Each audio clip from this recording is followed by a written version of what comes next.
Are you ready for a story that will challenge everything you believe about love and family? Before we begin, smash that like button and subscribe so you don't miss a single plot twist. A chilling shiver of dread ran down billionaire widower Ethan Caldwell's spine. His fingers tightened around his wine glass as the whispers rippled through the lavish ballroom. He was here as a crucial business partner to the bride's father, a commitment he couldn't break. But all he truly wanted was to be home with his son. Then, a vision of elegance appeared. It was his son's nanny, Lucy Polani, transformed and gliding through the crowd, holding his 4-year-old son, Liam's hand. "I can't do this," Ethan Caldwell muttered, loosening his tie as he stared at his reflection. The navy blue suit was immaculate, but the dark circles under his eyes told the true story. The exhaustion of a man trying to be both father and mother. Since his wife, Eleanor, passed away 2 years ago, social events had become a special kind of torture, especially weddings. This one was particularly painful, with the daughter of his most important business partner getting married. Missing it would jeopardize business alliances that took years to build.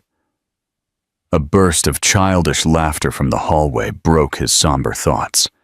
At least Liam was happy. His 4-year-old had found some of the joy he'd lost after his mother's death, and much of the credit went to Lucy, the nanny he hired 6 months ago. "Daddy! Daddy!" Liam's little figure burst into the room, his curly blonde hair bouncing with every step. "Look at my tie. Lou showed me how to put it on all by myself. Lou showed me how to—" Ethan knelt to his son's level, admiring the lopsided knot. It was crooked and too loose, but the pride in Liam's blue eyes, so like his mother's, was worth more than perfection. "You look very dashing, champ," he said, gently adjusting the knot. "A real gentleman. Are we going to a party?" the boy asked, bouncing on his heels with excitement. Guilt pierced Ethan like a dagger. He was breaking another promise to spend Saturday together. "I have to go to a wedding, Liam. But you'll stay with Lucy and do something fun, right?" Disappointment transformed the boy's face. His shoulders slumped, and his lower lip began to tremble. Ethan's resolve crumbled. He had canceled 3 park trips, 2 zoo visits, and a planetarium excursion in recent months. The Caldwell empire wouldn't run itself, but his son wouldn't grow up alone either. "You promised today would be our day," Liam whispered, with a heart-wrenching maturity for his 4 years. "You promised, Daddy." Ethan sighed deeply.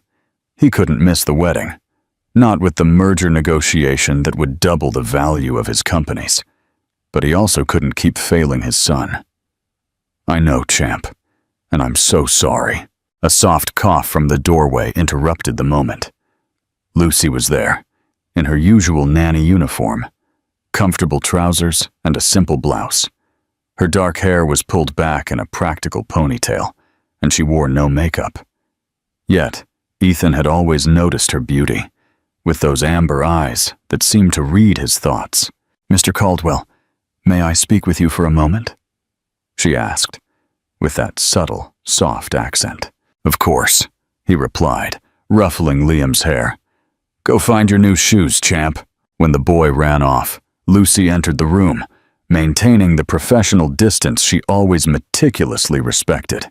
"I heard your conversation," she began, with a quiet determination he had come to admire. "And I think I have a solution. Why don't we take Liam to the wedding?" Ethan blinked, surprised. "Take a 4-year-old to a formal event? Lucy, you know how he can get when he's bored." A confident smile lit up the nanny's face. "I'll take care of him. I have experience with children at weddings," she added with a twinkle in her eye Ethan couldn't quite decipher.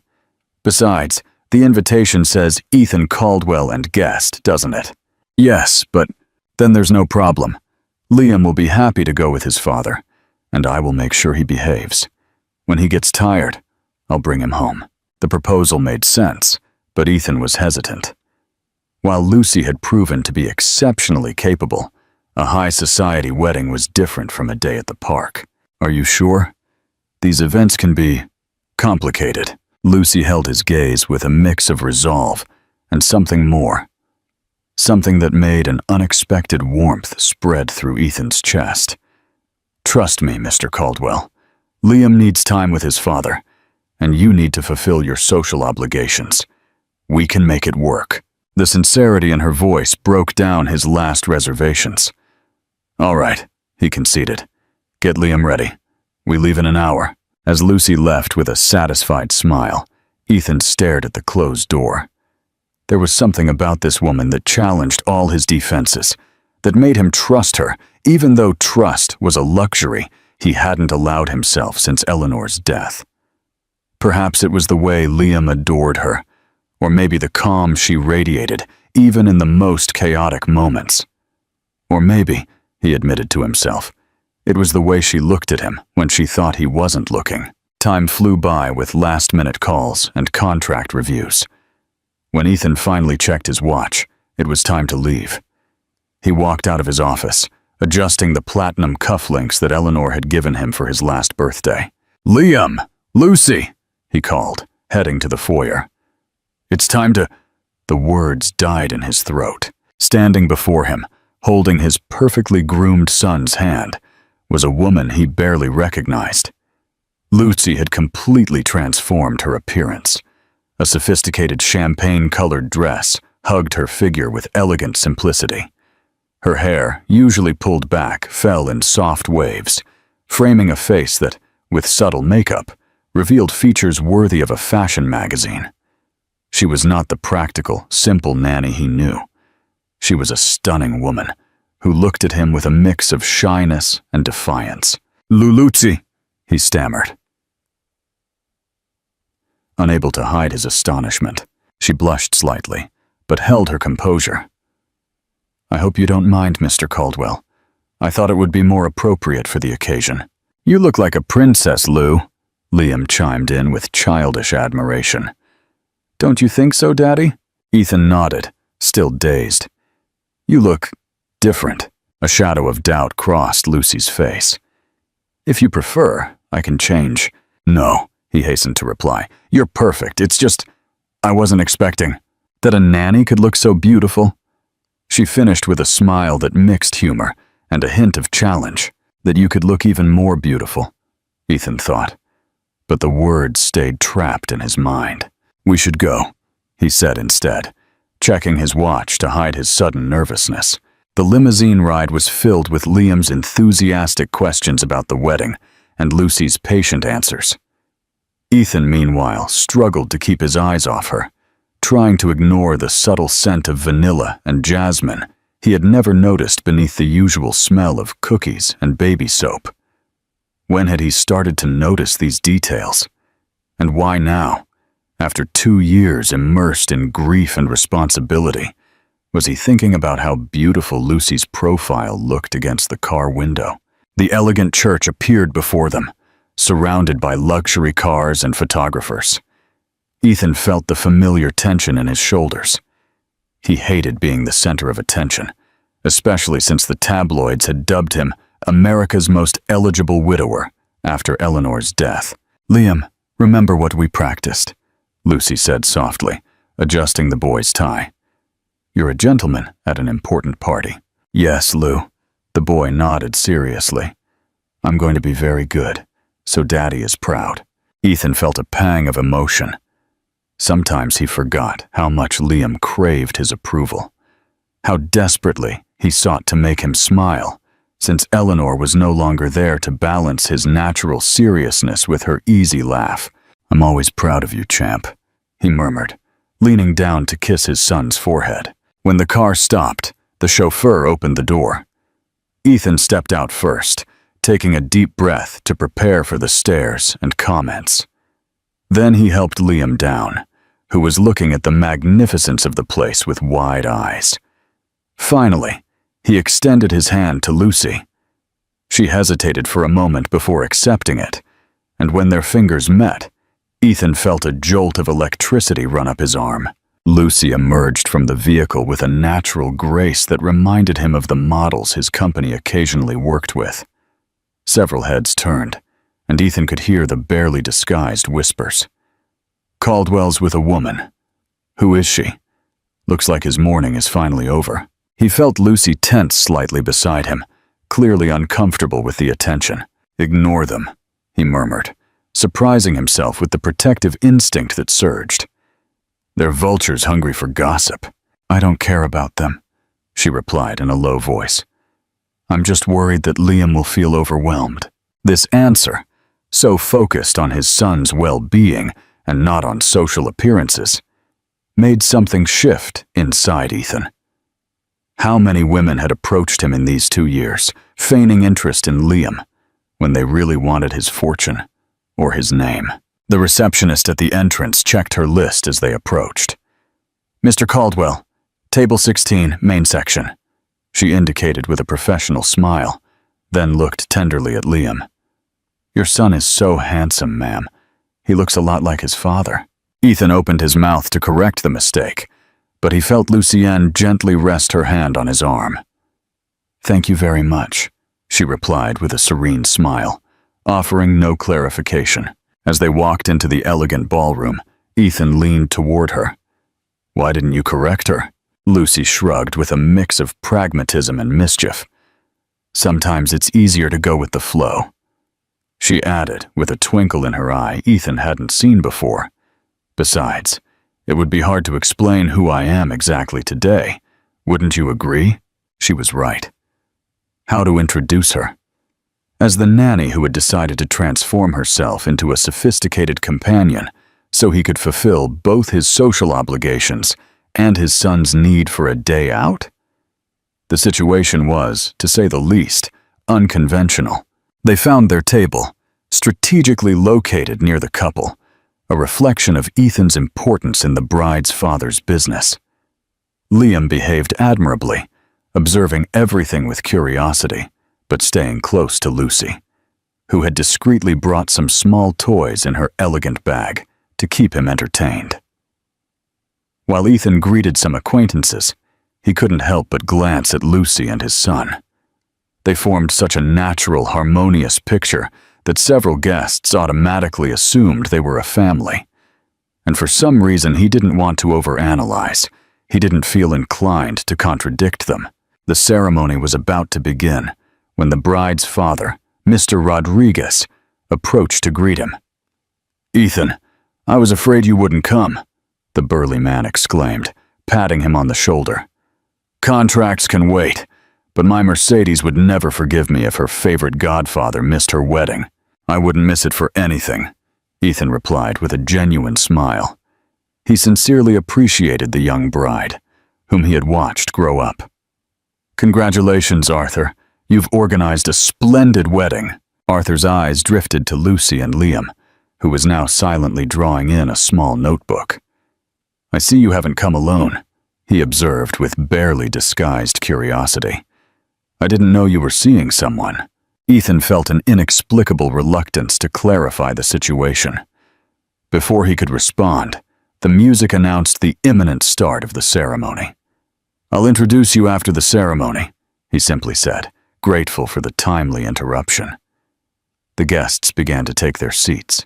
Ethan led Liam and Lucy to their assigned places, feeling a strange mix of emotions, uncertainty, confusion, but also a warmth in his chest that he hadn't experienced in a long time. When they sat down at the table, Liam sat between them, a natural bridge that he had always been. Ethan looked straight ahead, absorbed in his thoughts, when he felt someone lean toward him. It was Lucy, who moved close enough for only him to hear her. The soft scent of her perfume enveloped him as she whispered close to his ear. "I came with you today."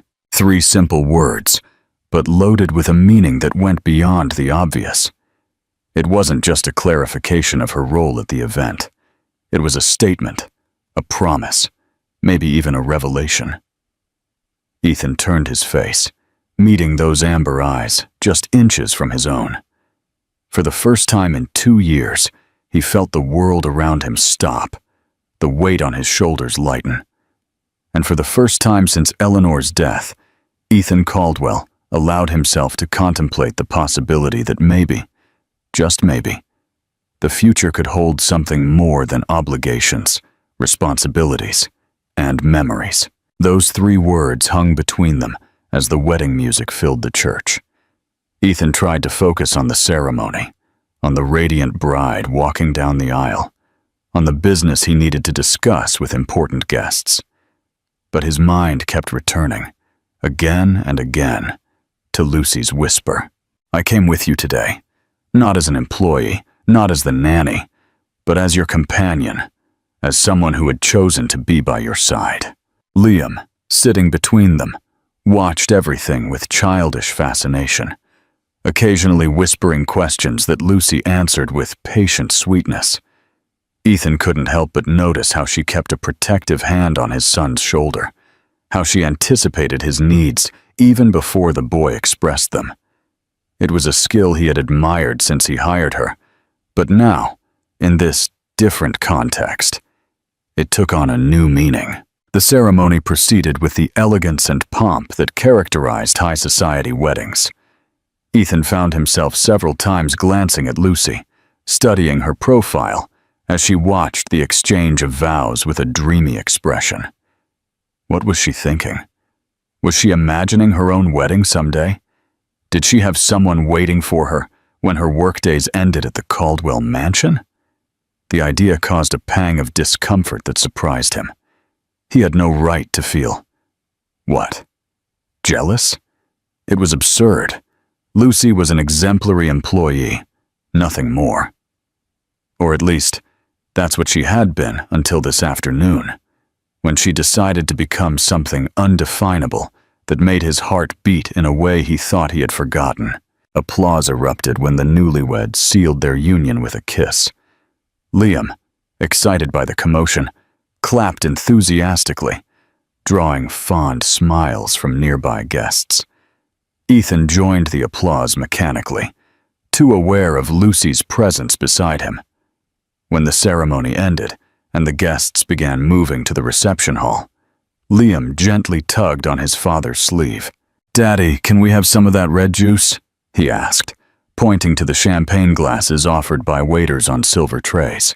"That's champagne, champ, and it's for grown-ups," Ethan replied with a smile. "But I'm sure we can find something special for you." A passing waiter seemed to hear the conversation. "We have berry juice for the children, sir," he offered, served in similar glasses so the little ones feel included. "Yes, please," Liam exclaimed, excited. Ethan was grateful, and soon his son was proudly holding his adult-looking glass. The expression of dignity with which Liam drank small sips, imitating the adults around him, was as comical as it was heartwarming. Lucy watched the scene with a smile that lit up her entire face. When her eyes met Ethan's, something intangible passed between them. A complicity, a silent acknowledgement that this moment, this small, perfect moment, was special precisely because of its simplicity. "Mr. Caldwell, so good to see you." The voice interrupted the moment. Ethan turned to find Frederick Monroe, one of his most aggressive competitors in the real estate sector. Beside him, a young, overly bejeweled woman was watching with barely disguised curiosity. Monroe greeted Ethan with professional courtesy. "Didn't expect to see you here." "My niece is friends with the bride," the man explained, then looked brazenly at Lucy. "I see you've come with good company. A surprise, I must say. Rumor had it you were inconsolable." The condescending tone made Ethan clench his jaw. He felt Lucy's hand lightly brush his, a touch so subtle it could have been accidental. But it was enough to calm him. "Let me introduce Lucy," he said, deliberately omitting any explanation of their relationship. "Charmed," she replied, with a confidence that seemed to come from years of moving in these circles, not from 6 months of caring for a 4-year-old. Monroe's appraising gaze swept over Lucy from head to toe, lingering a second too long on the curve of her neck. Ethan felt a wave of irritation. "Your son is huge," Monroe commented, diverting his attention to Liam, who had moved closer to Lucy, instinctively seeking protection from the stranger. "Last time I saw him, He was barely walking. Must be hard raising him alone. The provocation was evident. Ethan was about to respond when Lucy intervened naturally. "He's not alone," she said, placing a protective hand on Liam's shoulder. "He has a support team, and most importantly, he has his father, who does an extraordinary job."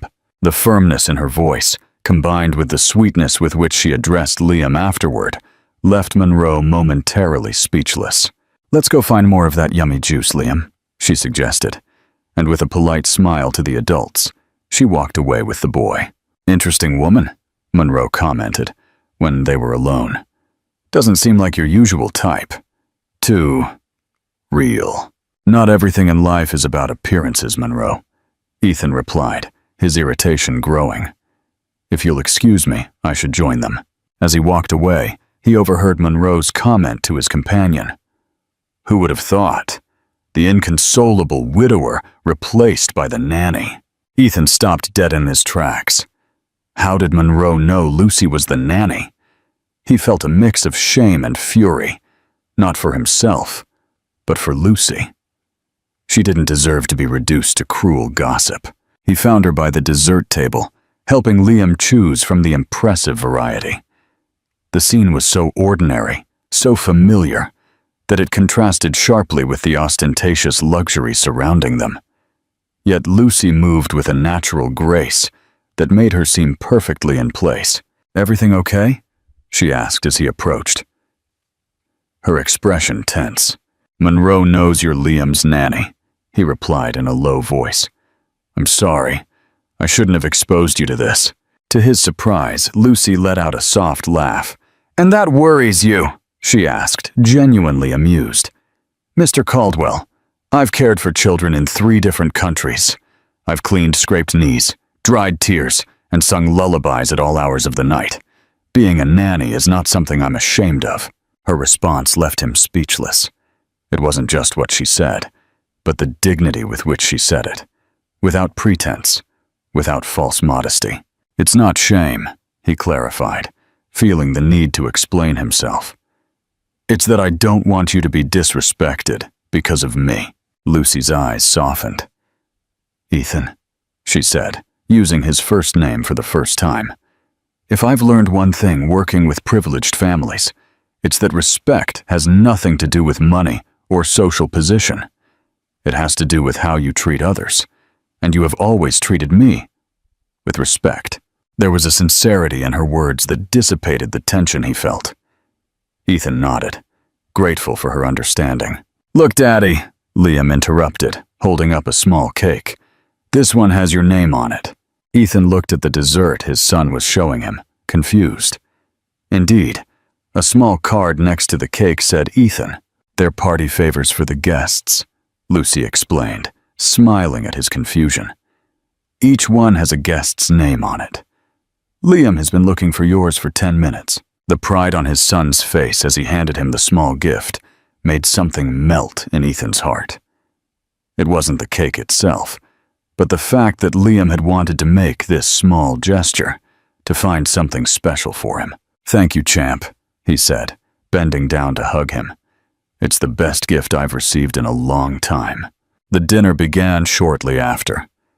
Table 16 was shared with 2 other couples Ethan knew superficially. The introductions were brief, and to his relief, no one openly questioned Lucy's presence. If they were curious, they hid it well. Liam, to Ethan's surprise, behaved impeccably. He ate carefully, spoke softly when he wanted to ask something, and showed unusual patience for his age. Occasionally, Lucy would whisper an instruction or discreetly help him with the right utensil, but she did it so naturally that she seemed more like a loving mother than a professional nanny. "Your son is charming," the woman sitting across from them commented. "So well behaved for his age." "Thank you," Ethan replied proudly, although the credit is mainly due to Lucy. "Oh no," she interjected with modesty. "Liam is like this by nature. I just reinforce what is already in him." The way she spoke of his son, acknowledging his virtues without idealizing him, touched something deep in Ethan. Eleanor had been the same, able to see Liam's natural goodness without falling into the blind indulgence that so many parents showed. Dinner progressed, enlivened by the orchestra's music. Nearing dessert, Liam began to show signs of fatigue. His eyelids were heavy, and his answers became slower. "I think someone needs a rest," Lucy murmured, noticing the boy's poorly disguised yawns. Ethan checked his watch. It was barely 9 o'clock, and the party would continue late into the night. He had fulfilled his obligation to attend the ceremony and dinner, but he knew he should stay for the informal conversations where agreements were really forged. "I can take him home," Lucy offered, reading the indecision on his face. "You stay as long as you need to." It was the logical solution. It was what they had initially agreed upon. And yet, for some reason, he didn't want to overanalyze. The idea of Lucy leaving suddenly made the prospect of staying at the party seem tedious. "No," he decided, surprising both Lucy and himself. "We'll all go together. I've fulfilled the essentials." The smile she gave him was worth more than any contract he could have negotiated that night. The ride home passed in comfortable silence. Liam had fallen asleep as soon as the car started, curled up against Lucy, who stroked his hair with soft, rhythmic gestures. Ethan watched them from the opposite seat, overwhelmed by the sense of intimacy that emanated from the scene. It wasn't the first time he had seen Lucy carry his sleeping son, but tonight, in the car's dim light, and with that dress that completely transformed her presence, the image took on a different meaning. "It was a perfect night for him," Lucy whispered, noticing his gaze. "He won't stop talking about this for weeks." "Thank you for suggesting it," Ethan replied, keeping his voice low so as not to wake Liam. "You were right. It was exactly what we needed." What I needed, he thought, though he didn't dare say it. When the limo stopped in front of the Caldwell mansion, Ethan got out first and, in an instinctive gesture, extended his arms to take Liam. Lucy transferred him gently, and for a brief moment, their faces were just inches apart. The scent of jasmine enveloped him again, along with something new, a human warmth, the heat his son's body had left on her. "I'll take him to his room," Ethan murmured, surprising her. Normally, Ethan came home so late that it was Lucy who put Liam to bed. It was part of the routine. But tonight, something had changed. "Of course," she nodded, following him as they climbed the main staircase. Liam's room was decorated with a mural of stars and planets that Eleanor had painted during her pregnancy. Ethan carefully placed his son on the bed, while Lucy turned on the small night lamp that projected constellations on the ceiling. With synchronized movements that spoke of a shared routine, Lucy took the boy's pajamas from the drawer, while Ethan removed his shoes and tie. They didn't speak. It wasn't necessary. There was a harmony in their actions that Ethan had never experienced with previous nannies. Once Liam was comfortably tucked in, they both quietly left the room. In the hallway, the tension that had floated between them all night seemed to intensify. "I should go change," Lucy said, breaking the silence. "This isn't exactly my usual uniform." There was a touch of humor in her voice, but also something more, a vulnerability perhaps, as if she feared that by taking off the elegant dress, she would become invisible to him again. "It looks good on you," Ethan replied, surprised by his own boldness. "The dress, I mean, although the uniform does too." He stopped, frustrated by his sudden awkwardness.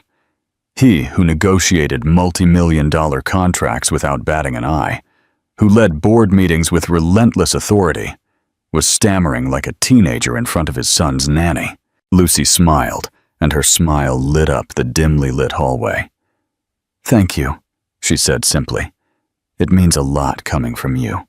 "It's Ethan," he corrected, almost without thinking. "I think after tonight, we could do away with formalities. At least when we're alone." A spark of surprise, followed by something deeper, crossed Lucy's eyes. "Ethan," she repeated, as if testing how his name sounded on her lips. "Good night, then." "Good night, Lucy." He watched her walk down the hall toward the service wing, where her room was. Only when she disappeared from view did Ethan exhale deeply, not having realized he was holding his breath. What was happening to him? 2 years had passed since Eleanor's death. 2 years in which he had rejected every attempt by his friends to set him up with someone. 2 years dedicated exclusively to his son and his company.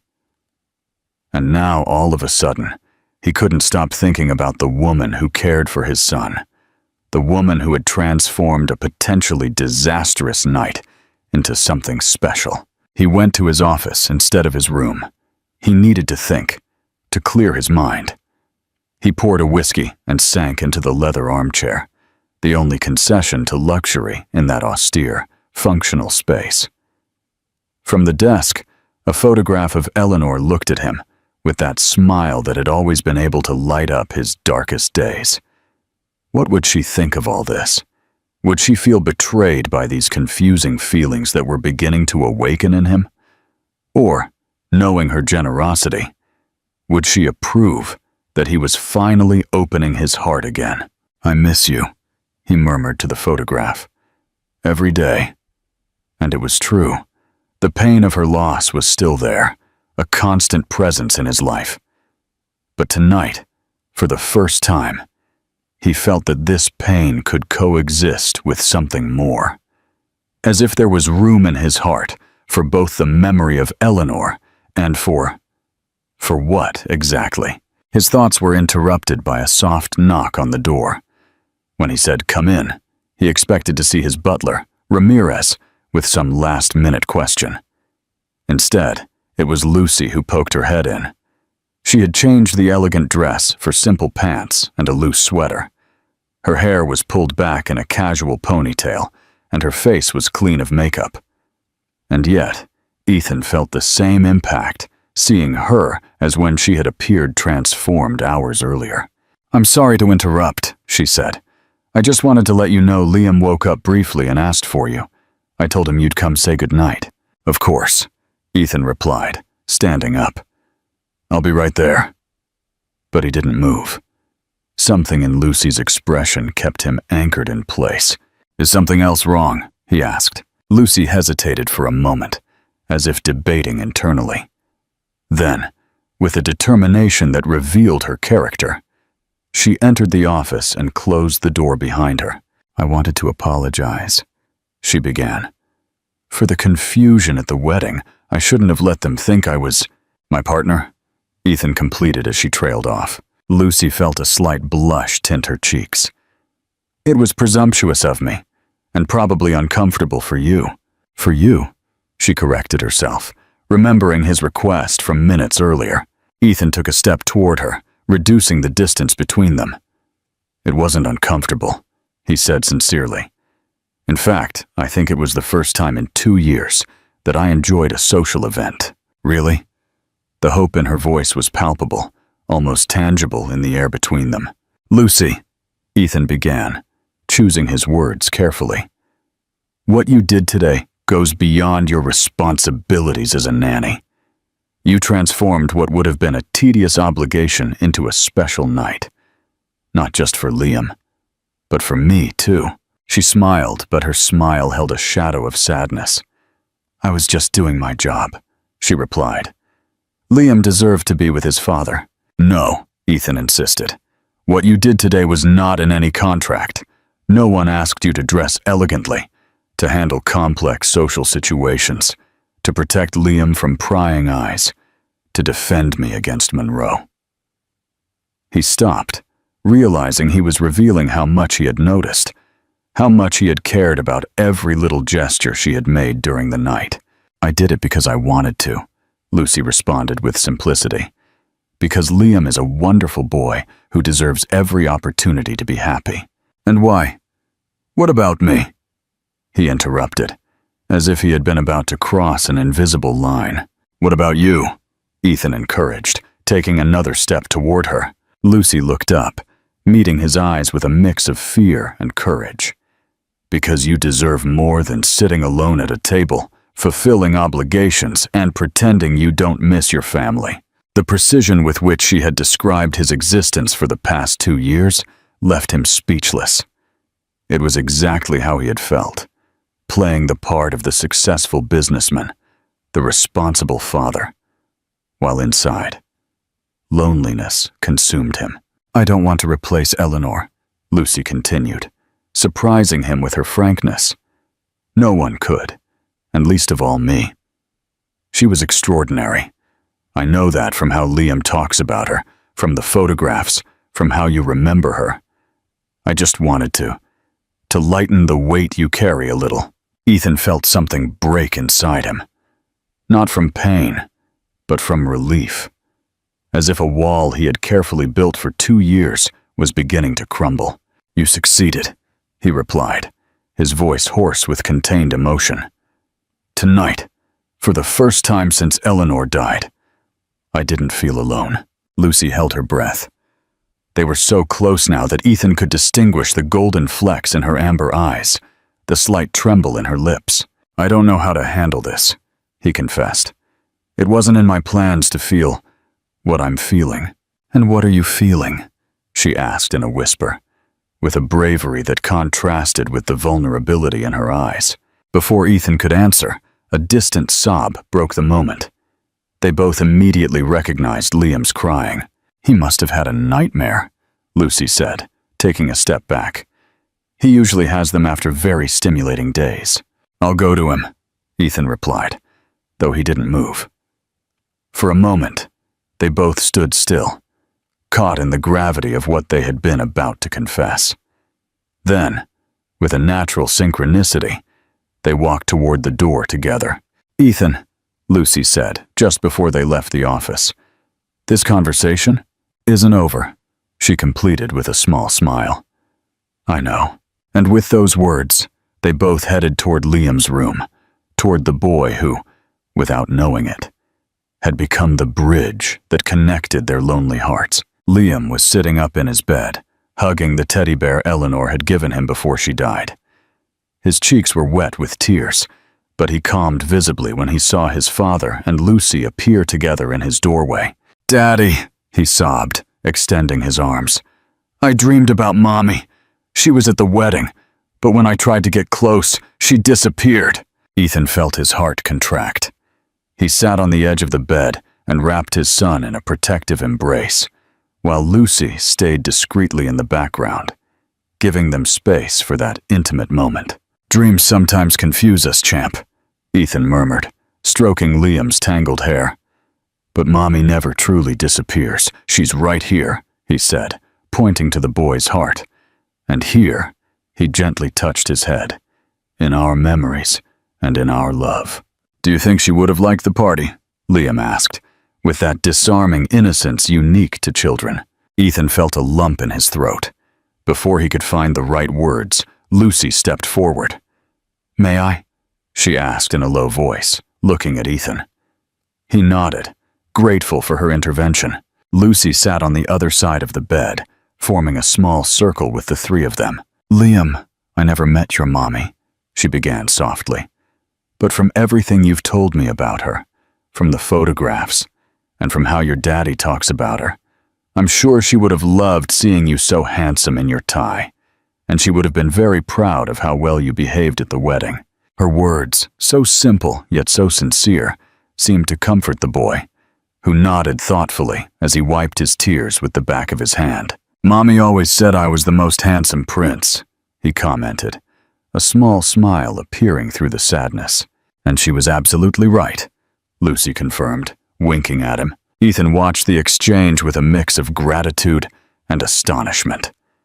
The naturalness with which Lucy spoke of Eleanor, without trying to replace her or diminish her importance, but also without treating her as a taboo subject, was exactly what Liam needed, what they both needed. "Can you both stay until I fall asleep?" the boy asked, looking at them alternately. "Of course, champ," Ethan replied, making himself more comfortable on the bed. Lucy nodded and began to hum a gentle lullaby in Spanish that Liam adored. Ethan recognized the melody. It was one of the songs Eleanor used to sing to their son when he was a baby. However, He felt no pain hearing it from Lucy's lips. On the contrary, there was something comforting in the continuity of that small ritual. Little by little, Liam's eyelids succumbed to fatigue. His breathing became deep and regular as the teddy bear remained firmly hugged against his chest. Ethan and Lucy remained still for a few more minutes, making sure he was completely asleep. Their eyes met over the boy, communicating wordlessly what they both felt. That strange sense of shared intimacy, of complicity, born from their joint care of the little being who united them. With silent movements, they got up from the bed and left the room, leaving the door ajar, just the way Liam liked it. In the hallway, the tension interrupted in the office materialized between them again. But now there was something new, a deeper understanding born from that shared moment with Liam. "Thank you," Ethan said in a low voice, "for knowing exactly what to say." Lucy slightly shrugged. Sometimes children just need permission to remember without feeling like they're betraying those of us who are still here. There was a wisdom in her words that went beyond her youth. Ethan wondered, not for the first time, what experiences had shaped this extraordinary woman who had entered their lives almost by chance. "Did you learn that in your nanny training?" he asked, genuinely curious. A shadow briefly crossed Lucy's face. "I learned it when I was 8, when I lost my father," she replied, with a direct honesty that took him by surprise. "My mother remarried a year later, and everyone acted as if my father had never existed, as if mentioning him was a sign of disrespect to my stepfather." Ethan felt a pang of empathy. Now he better understood why she seemed to intuitively grasp Liam's needs. "I'm sorry," he said, and he meant it. "I didn't know. It wasn't on my resume," she replied with a small smile that softened the sadness in her eyes. "Excellent references, experience in 3 countries, and orphaned at 8. It's not usually a selling point in interviews." Despite the seriousness of the topic, Ethan couldn't help but smile at her comment. "It would have been a point in your favor with me," he replied. "Someone who understands loss from the inside." They stood in silence for a moment, absorbing the new dimension this revelation added to their relationship. They were no longer simply the boss and the employee, or even the widower and the nanny. They were 2 people who shared the experience of loss and the understanding of what it meant to move on. "Ethan," Lucy began, breaking the silence, "about what we were talking about in your office. Would you like some tea?" he interrupted, gesturing toward the stairs. "I think we both could use it after this day." The invitation was clear. He wanted to continue their conversation, but in a more neutral space than his office, a territory marked by Eleanor's presence through her photograph. "I'd love that," Lucy accepted. They went down to this kitchen together, a space normally bustling during the day, now immersed in a cozy silence. Ethan, to Lucy's surprise, knew exactly where the cups were kept and how the electric kettle worked. While she sat on one of the central island stools, he prepared 2 cups of chamomile tea with precise movements that revealed it wasn't his first time doing so. "I didn't know you knew how to make tea," she commented with a smile. "There are many things you don't know about me," he replied, returning the smile as he placed a steaming cup in front of her. "Eleanor taught me. She used to say every man should know how to make at least one comforting drink." "A wise woman," Lucy observed, cupping the mug in her hands to absorb its warmth. "She was," Ethan nodded, sitting across from her. "And she also would have appreciated what you did today for Liam. For us." There was a clear intention in his words, a desire to resume the interrupted conversation. "It was nothing extraordinary," Lucy replied, looking down at her cup. "I just wanted you to have a pleasant night." "Why?" Ethan asked directly. The question hung between them, loaded with meaning. It wasn't just an inquiry about her motives. It was an invitation to reveal what they had both been avoiding naming. Lucy looked up, meeting his eyes with a mix of fear and determination. "Because you deserve to be happy, Ethan," she replied with simplicity. because I've seen how you strive every day to be a good father, a good businessman, a good boss. I've seen you sacrifice your own happiness to fulfill all those responsibilities." She paused, as if gathering the courage for what she was about to say. "And because you matter to me, more than you should, considering our professional relationship." The confession, so direct and honest, left Ethan momentarily speechless. He had expected evasions, perhaps a practical explanation about her dedication to Liam. Not this brave vulnerability that exposed feelings he himself barely dared to acknowledge. "Lucy, he began, but she raised a hand to stop him. "You don't need to answer now," she said with a quiet dignity. "I perfectly understand how complicated this situation is. I'm your son's nanny. I work for you, and you barely know me beyond my role in this house." "You're wrong," Ethan interrupted her. "I know you better than you think." He leaned slightly over the island, shortening the distance between them. "I know your patience when Liam has a tantrum, your creativity when you invent games that help him learn without him realizing it, your intelligence when you discuss books with me that you find in the library, your compassion when you talk to the service staff, always treating them with a respect that many in my position forget to show." With each word, Lucy's eyes widened, surprised by the attention Ethan had paid to details she thought had gone unnoticed. "And today," he continued, "I learned your bravery, your dignity in the face of unpleasant comments, your ability to adapt to situations you weren't hired for." Ethan took a deep breath before adding, "I don't care that you're Liam's nanny.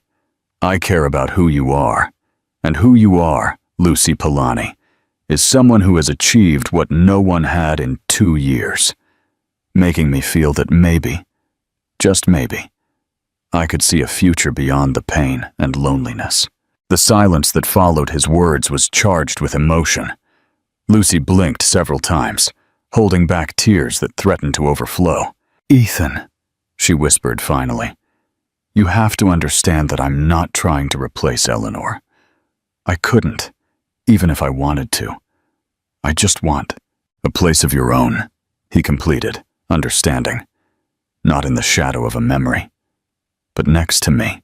"I understand, because that's exactly what I need too." The tension between them was palpable, a mix of anticipation and fear about what they were about to start. Because they both knew that, beyond the words, they were on the verge of a path that would change their lives forever. Slowly, almost with reverence, Ethan extended his hand over the granite surface, leaving it halfway between them. A silent invitation, without pressure or expectations. After a moment that seemed eternal, Lucy slid her hand until her fingers brushed against his. A simple contact, but loaded with promises. "One step at a time," she murmured, as if sealing a pact. "One step at a time," Ethan nodded, gently intertwining his fingers with hers. And so, in the stillness of a kitchen at midnight, with their hands joined over a granite island, and the echo of an extraordinary day resonating between them, Ethan Caldwell and Lucy Polani began to write the first chapter of a story neither of them had planned, but which both, in the depths of their hearts, had begun to desire. What do you think will happen to Ethan, Lucy, and Liam? Leave your predictions in the comments below, and don't forget to like this video and subscribe for more amazing stories. For our next chapter, do you want to explore the secrets of Lucy's past, or do you want to see the new family dynamics in action? Exploring the past.